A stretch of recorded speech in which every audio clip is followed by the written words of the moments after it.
Happy New Year, everybody. Happy New Year. Sandra Sheffer, host of the Race of the Races. Last time we had an episode was, I think it was over a month ago, after the elections. And we did one thing, I think, in December. And we're back. Happy New Year. Happy New Year, everybody. I hope everybody brought in the new year happy and healthy. I know we've had some losses. We're getting ready to make some big adjustments in what's going to happen in our political landscape sometime next week. So I definitely wanted to come back on to tell you that we're not gone. I'm not gone. I'll still be around providing commentary, feedback, discussions, talking about a little bit what's going on. Again, I know folks are busy. Oh, and today's Martin Luther King's actual birthday. We're going to celebrate the holiday on Monday, January the 20th. Most folks have the day off. It's also a national day of service. So find some sort of community event for you to go do. Donate your time, donate your talents, donate your treasures. I want to say don't watch the inauguration. That's why I'm telling you that January 20th is a national day of service. I mean, some of you may want to indulge, but try to give back to your community and do something that's productive. And do something that's real productive. But yeah, Happy New Year. Welcome back. The show, is going to continue to go on. Not only have I been, but other people that have been in this space trying to see what kind of change we can bring to America have been trying to decide whether or not they should continue to work. And if the work that they're doing, if it's making a difference, if it's making an impact, is it touching anyone? Is anybody hearing it? Does anybody care? Is it going to make a difference? And so, and some folks, needed to take a step back just to kind of regroup. I definitely needed to do that because I wasn't surprised by the election results. I was just disappointed. I was very disappointed because as you all know, I spent like all the days of early voting in Florida, going to different election sites, voting offices, to see what the turnout was like, encouraging people to vote for certain candidates. And there were some places where I saw big turnout, but the big turnout wasn't for the candidate that I was supporting. It was just for the other side. So I saw a different shift, particularly when I went into Miami-Dade County. So what happened in Miami-Dade County, I was not surprised by that at all because of me going to those different places and seeing, who was there voting. And again, wasn't surprised, very disappointed. I really thought the country was better than this. We're seeing the confirmations started yesterday, and we're seeing some of the people that they're trying to confirm and put on this cabinet.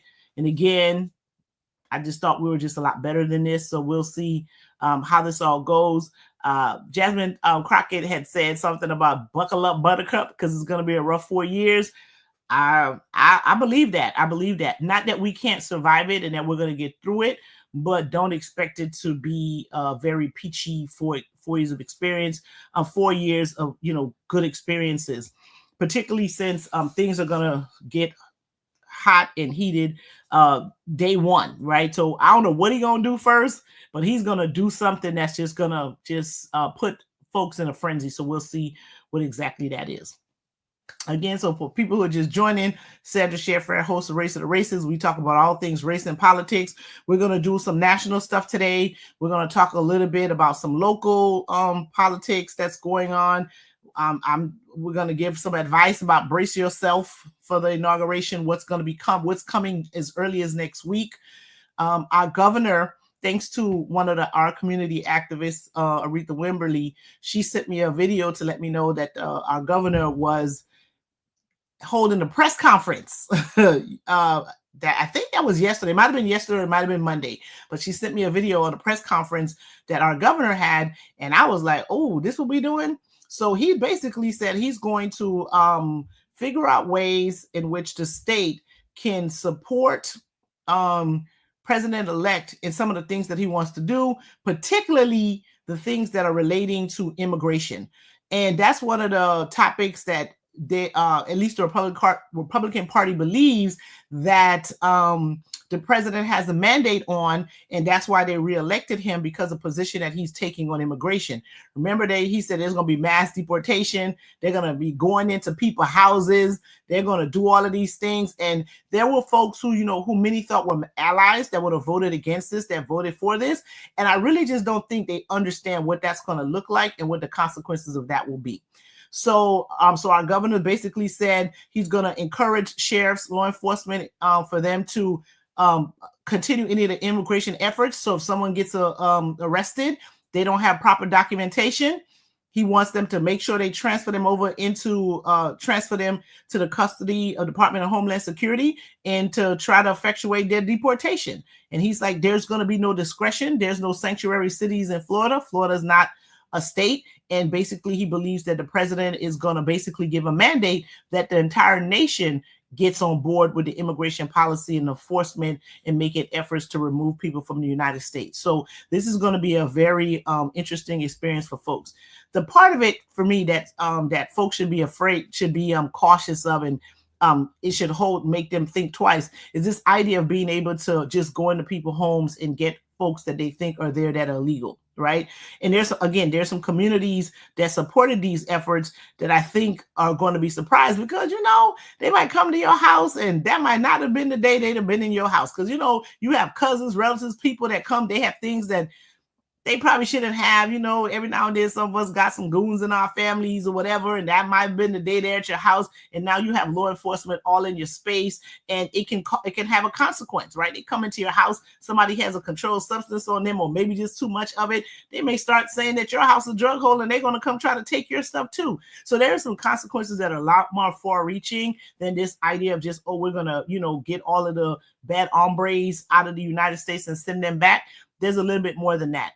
I think the other rude awakening that some folks are going to have is that they're going to realize that a lot of the people that they come to know and love are in this country undocumented, because that's not a conversation that most people feel safe talking about.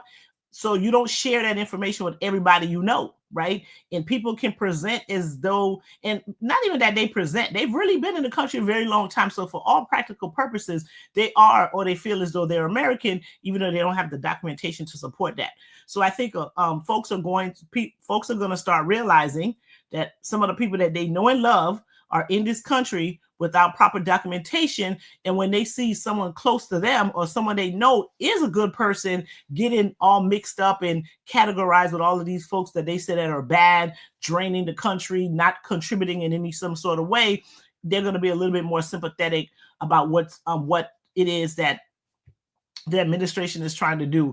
And ultimately, it was just a way to me, how I saw it, was that it was just a way to distract from the people who are really creating issues for the country and not making sure that the citizens and the people who are here are getting the type of things that they need, right? So, the greedy man distracts you by another enemy when they're really the person that's taking from you. There's this image that I saw on one of the social media platforms. Is this guy with a pile of cookies, and one person only has one, and he was like, you don't have a cookie because that guy has your cookie. Mind you, he has like a plate full of probably 30 cookies, right? So they distract you and make you target someone else and make them think that they're your problem. Really, the person who has you hating your friend, your neighbor, they're the ones that's causing a lot of distress and a lot of the problems that you're having in your life. So we need to be more cognizant of that. So what we got going on? We have the American people voted, and once all the votes were counted, it actually turns out that it wasn't as big a win as people thought it was in terms of the numbers again. So yes, of course, this electoral college thing, the numbers were, they were a bit distorted, but in terms of actual votes, she did a lot better than people expected, and he didn't do as well as it seemed as though he did. But at the end of the day, he won, right? And then, and the other more, I think, troubling part of all of this is that the Senate is red, The House of Representatives red. We have a Supreme Court who we don't know, right? Even though last week he tried, when I say he, I'm talking about the president-elect, who is, he tried to get the Supreme Court to say that judge in New York couldn't actually sentence him, right? Because one of the things that people were learning is that a person isn't a convicted felon until they're actually sentenced on that felony or the felonies that he has, right? So he hadn't been sentenced yet. And then even though there was no way they were going to put him in jail, there was no way they were going to put him on probation, there was no way they was going to have him doing community service or anything like that, particularly since he was the president-elect, the judge was like, no, I'm sentencing him anyway, because the jury did find him guilty of all 34 of these felonies, right? And so he was sentenced, but basically they were not going to impose any punishment, he didn't have to execute any sentence. Like, he wasn't going to do probation, house arrest, go to jail or anything like that. But he was in fact sentenced on that day. So he truly, the next president is going to be a convicted felon. And so what's the conversation that people are having about this right now, right? Why y'all asking everybody else if they've been arrested for a felony or been charged with a crime? What does it matter? If we have the person who holds the top office in the United States that's not a convicted felon one time, he's a convicted felon 34 times, and had other pending cases that were the only reason that they were dismissed, was because he was elected president. And what are you really going to do with the person that's elected president, right? You would think it would have disqualified him, but it didn't. The people spoke, they voted, they're going to let him take office. So the only reason those other cases didn't go through was because he was elected. And really, I think that's the reason why he was pressing so hard to become president, to the point where, he got all the billionaires to help him by giving them all of this power in the administration in order to secure his victory, right? That's what he did. He got a bunch of billionaires to help him, gave them positions in return that for all practical purposes, they're not qualified for, right? They're not qualified for those positions, but he gave it to them anyway. And then we're going to see what kind of impact it's going to have on our country. And hopefully the impact that it have is not so devastating that we can't recover from it in a short amount of time. But it's going to be rough because, again, there are a whole bunch of unqualified people that's going to have positions of power. And, Lord, we going to see. That's all I can say. We're going to see what this is, right? And one of the other things that happened too, Jack Smith resigned. He was one of the, he was doing the document case. And it was the judge allowed for the report to come out. And basically the report said, if we were allowed to proceed, we had sufficient evidence that the president would have been convicted of what he was being charged with, right? So at the end of the day, we know that the person that's going to hold, that's going to get inaugurated, that's going to be inaugurated, the 47th president of the United States, is a person that is in fact a convicted felon and could have in fact been convicted of more felonies had the cases been able to proceed, right? Now, like logistically, I don't think they ever would have allowed him to go to jail, because how do you do that, right? The cost alone of trying to do that would have been something that, there's enough humiliation in the fact that they're convicted and all of this type of stuff. But I don't think he would have ever gone to jail for any of the things that he did. But the fact that he's convicted, and the point I was going to make before, before I got sidetracked, was this whole idea now of, there was a movement before that said they wanted to ban the box. And what's the box that people wanted to ban? The one that asks a person if they've been convicted of a felony, right? And you had to answer that question on job applications. People were saying, no, take that question off an application, because what would happen if the person did admit to being convicted of a felony, oftentimes they didn't even get a chance to come into the room to interview, explain what the felony was or what happened with it, how they've been rehabilitated, how they've learned from their mistake. They were never given an opportunity to come and have that conversation, right?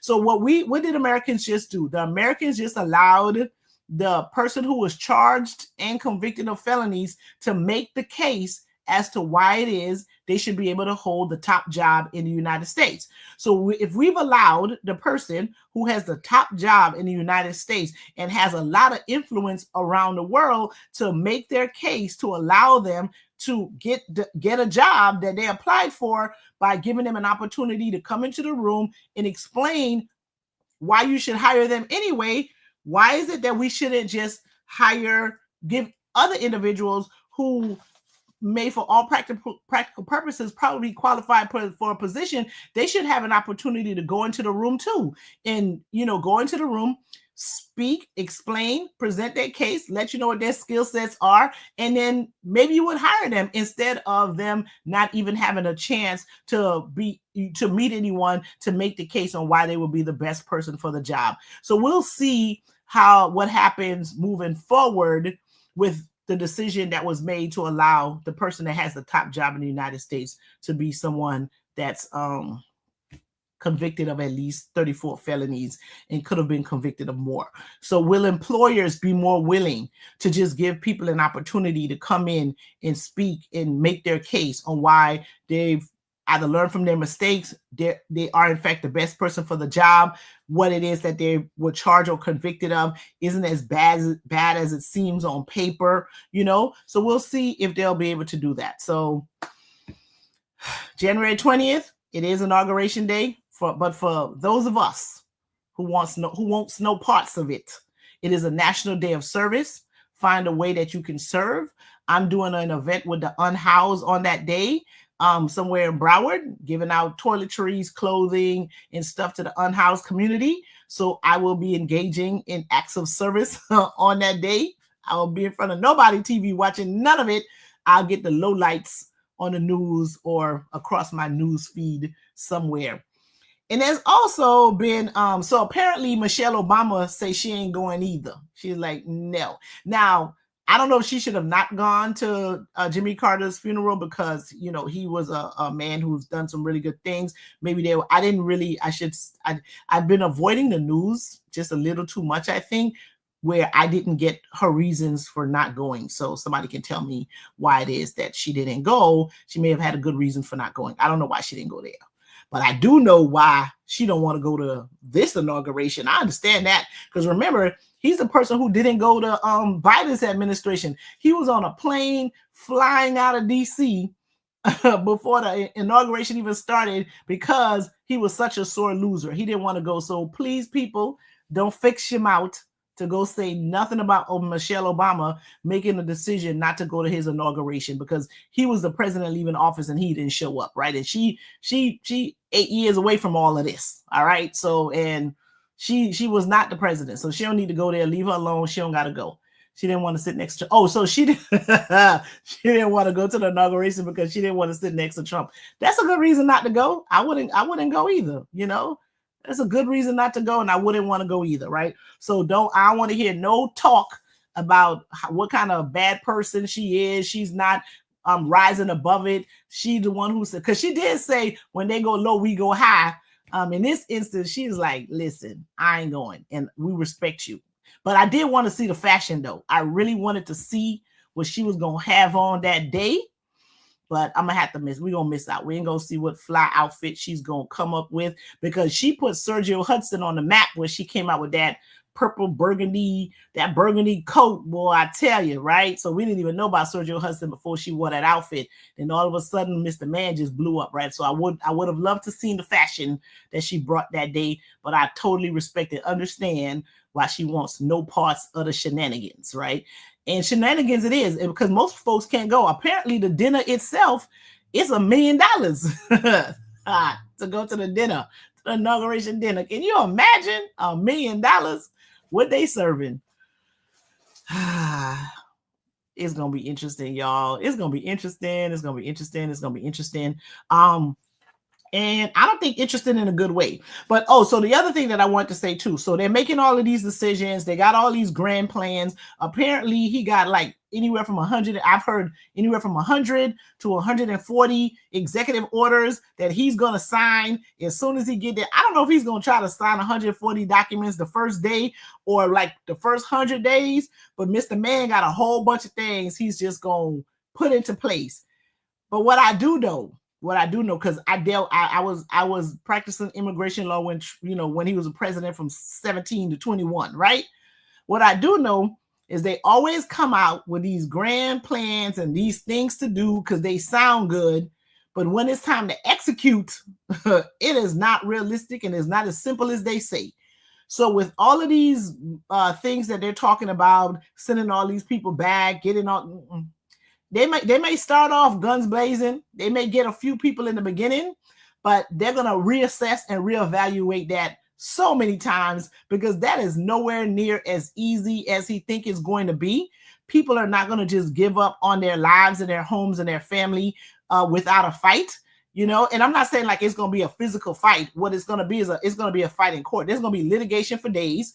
I don't know if the government have that many lawyers working for them that they're going to be able to litigate all of these cases. I have friends, because I have friends who are practicing. They're getting court dates for 2030. So when you go start doing these mass arrests, putting people in detention and trying to get, when they gonna go to court? 2045? Like what are we doing, right?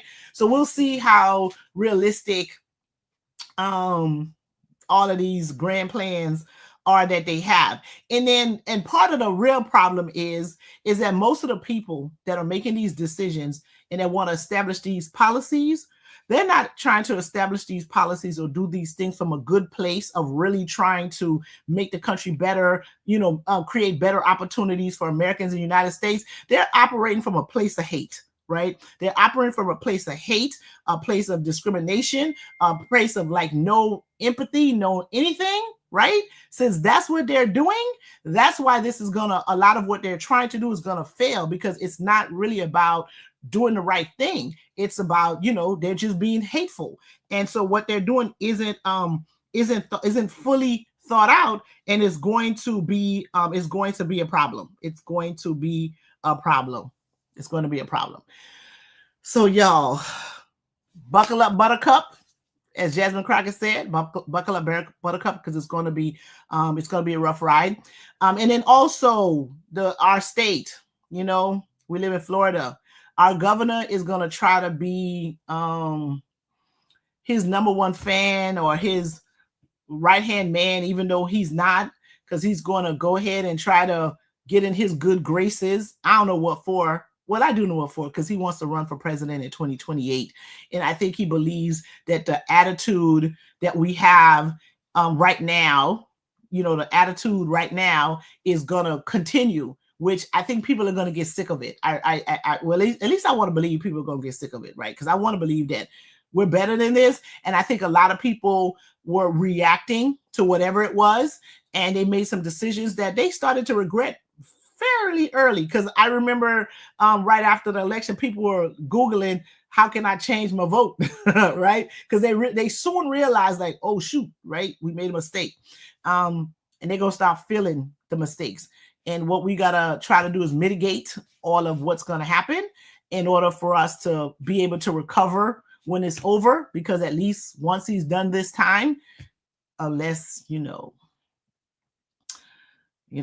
become a dictatorship, which I don't think is going to happen. But once he's done this time, we won't have to worry about him running for office anymore. And so that will be the end of it. And hopefully we can start correcting ourselves and make the country a better place. All right, now, so that's all on the national level, inauguration. But okay, Florida, there's some Florida politics. There's some local Broward County politics that's going on. One of the persons that's watching right now, Kimmy Burke Moorhorn, congratulations on being elected the second vice chair of the Broward Democratic Party. So the Broward Democratic Party had their elections to elect a chair and all the other executive board. Congratulations, Rick Hoy, for getting reelected as chair of the party. I think Cheryl Levin is first vice chair. And like I said, Kimmy Burke Moorhorn, she's our second vice chair. She was part of an organization that I helped create and found. She was also one of the founding members of that organization back in the summer. And just in that amount of time, she got the third highest spot in the party, in the Broward Democratic Party. So congratulations to her in that. And so one of the other things they're doing too, though, that's also happening, is that they changed the way in which they have committee people who represents the county to the Florida Democratic Party. So there's some elections for some committee folks. We're supposed to elect 38 of them. I think the first election day was sometime in December. I don't even remember what day, December 7th, I think it was. I think it was December 7th. We were supposed to elect the whole exec board and the 38 people. The 38 people didn't get elected that day. We came back maybe on the 17th, another day in December, elected some of them, still had some more. We went back, in January 11th, which was this past weekend, tried to elect some more folks. We still didn't get to 38. We're like at about 35 right now. There's 3 more seats, 2 women, 1 man that should be elected. I'm just gonna tell y'all, anybody who has the right to vote, please vote for Christine Jones, Velma Flowers, and on the man's side, Raymond Adderley. That's who you should vote for. Those 3 more seats, that's the people you should vote for. Vote for those people. Let's get this done. I think they're trying to do those elections on the 21st, which is next Tuesday, right? Next Tuesday night. They're going to do those elections. I don't know if they're in person or online, but if you can vote, go vote and vote for Christine Jones, Velma Flowers, Raymond Adderley. Get to 38 so they can be ready to go to Orlando on the 25th of January to elect the Florida representative for the DNC, for the Democratic National Conference Convention, whatever it is, right? So they got to elect some folks there, but Broward County needs to be represented.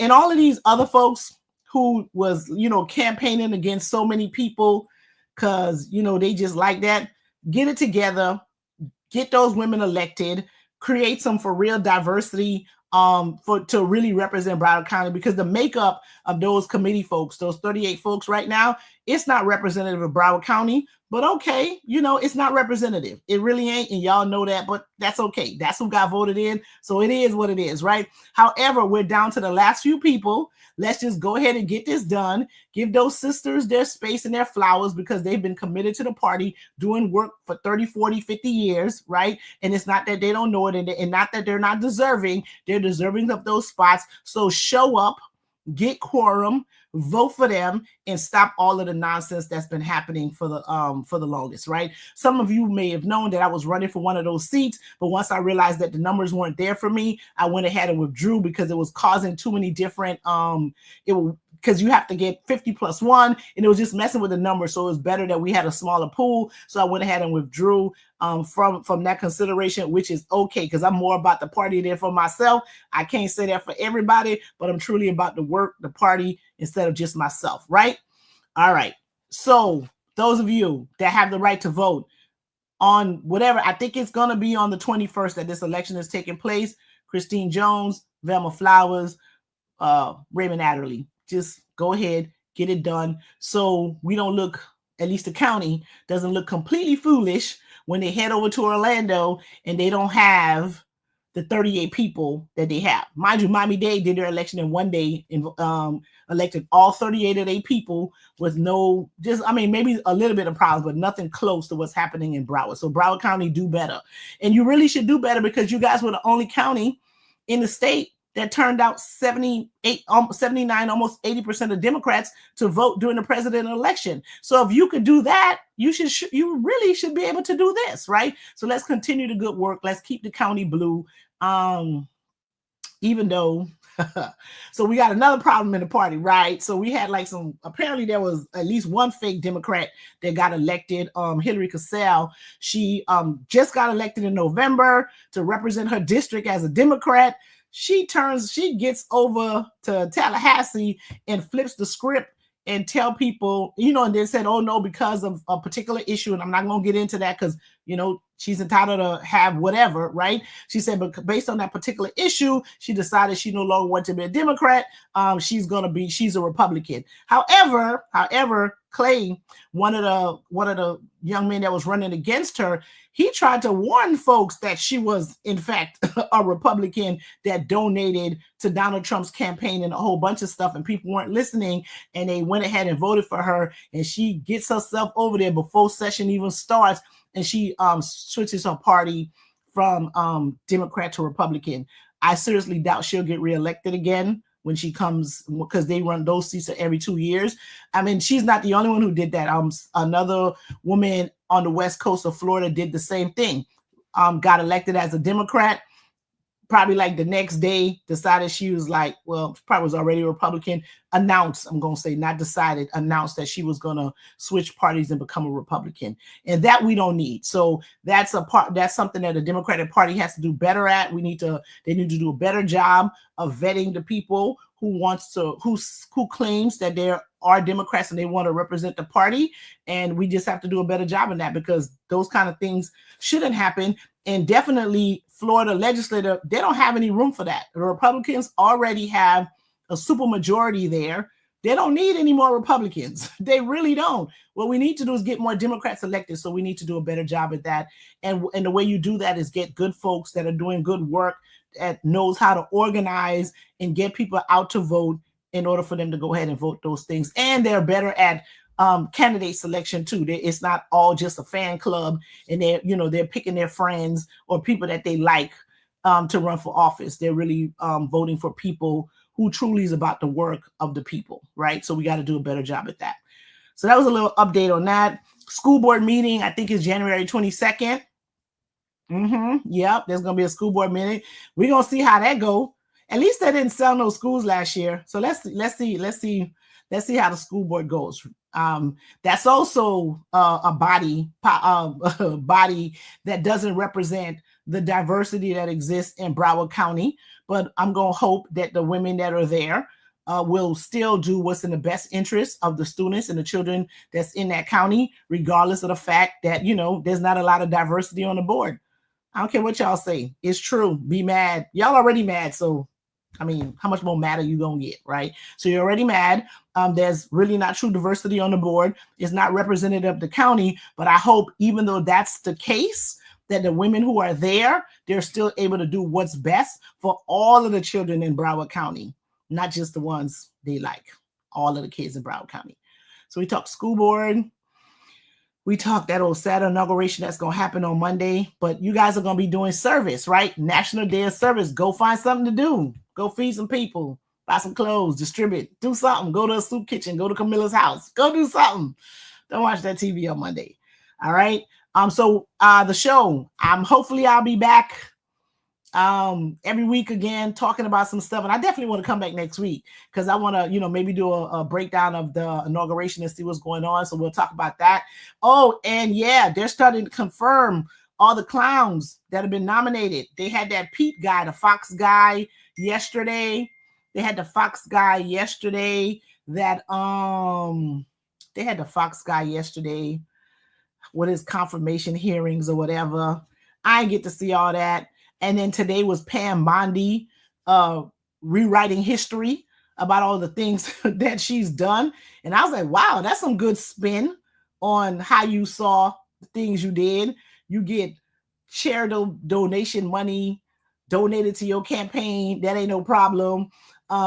There's some from the same guy who was getting sued because his school turned out to be a fraud and all of this stuff. But then, ain't nothing to see there. Ain't nothing to see there. Okay. You can't talk about how you're not finna go and try to prosecute people who was doing the work of the people, because apparently, we can change history. We can change recent history, right? They're not even lying about stuff that happened 150 years ago.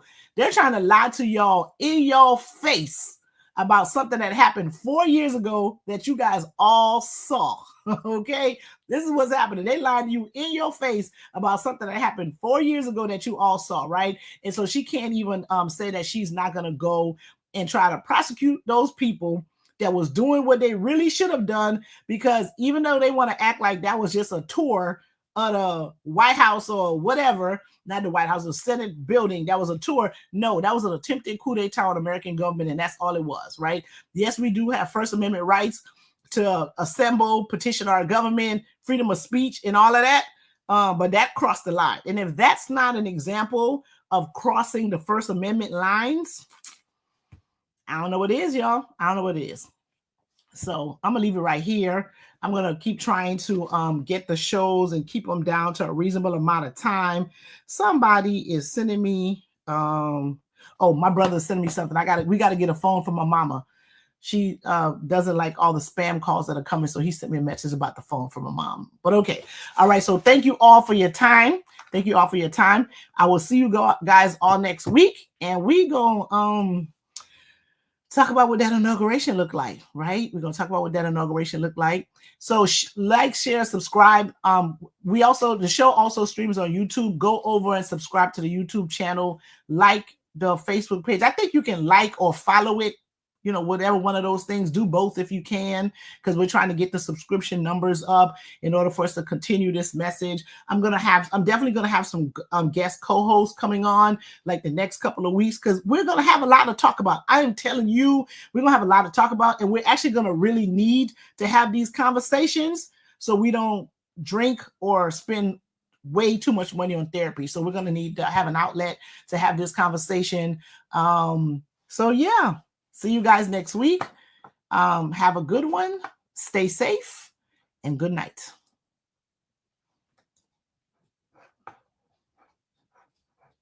Elections have consequences.